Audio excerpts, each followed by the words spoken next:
And then I went through to the fault finding section and found F3. Now it tells me that I need to check the wiring, and then it tells me to check for 230 volts between the blue and the brown connections, and it's either replace the PCB or the fan.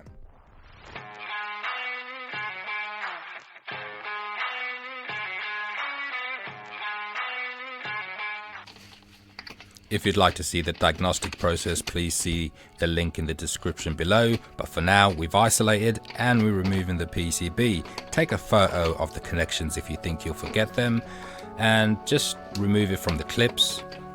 Obviously the electricity is off. Keep the new PCB in the static bag and connect yourself to a ground or an earth, especially in lofts and stuff like that. Over there we've got the potentiometers and the dials. We line them up by putting them all at the 12 o'clock position, and then we just put the PCB in like for like.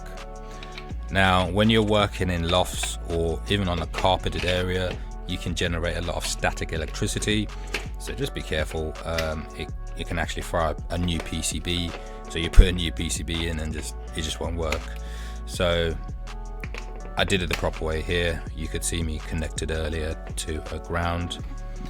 I check the dials, everything turns, and then I just start plugging everything back into the PCB there.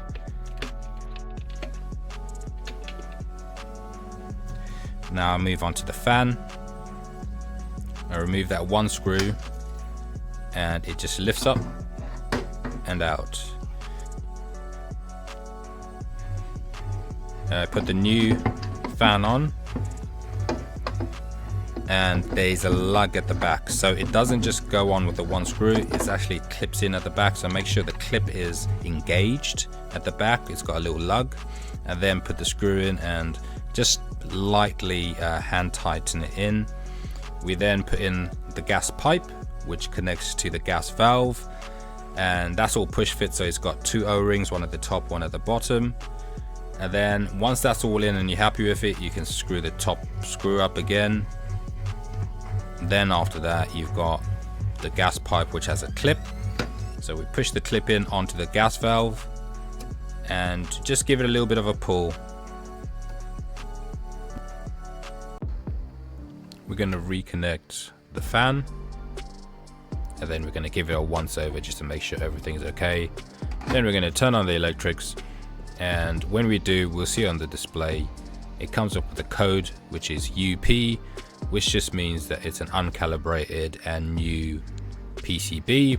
We put all the dials to the 12 o'clock position, switch it off, and then switch it back on again. And then we're going to turn all the dials anti-clockwise, all the way to the left, all of them.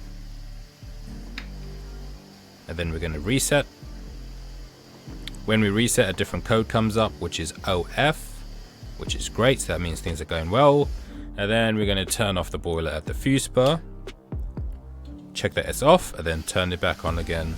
And another code comes up, which would be F9.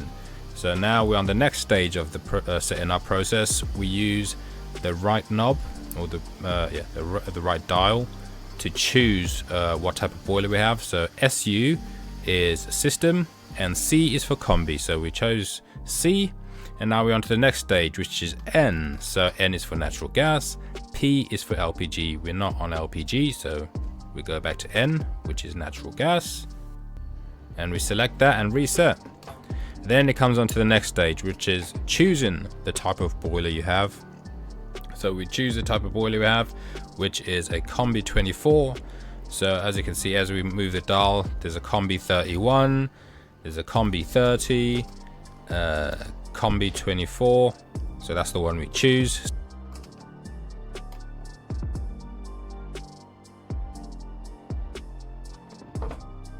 So once we select that, it goes through all the selections you've made and just make sure that that's all right. So as you can see there, it's a combi, it's natural gas, and it's a 24.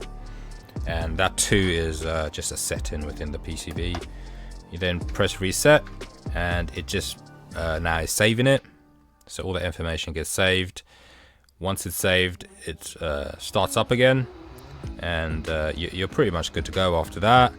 It flashes again, what it is. The fan should start running, and the boiler's all firing up. So we're gonna test it in central heating and hot water. So I've got the hot water on, and I'm checking it. It's ignited. I check the hot water, it's hot, and I just go through with my gas sniffer and just make sure that there's no leaks or anything like that gas wise with the water running. And then we do our normal checks, which is combustion, and that's it. We're all done. See you later.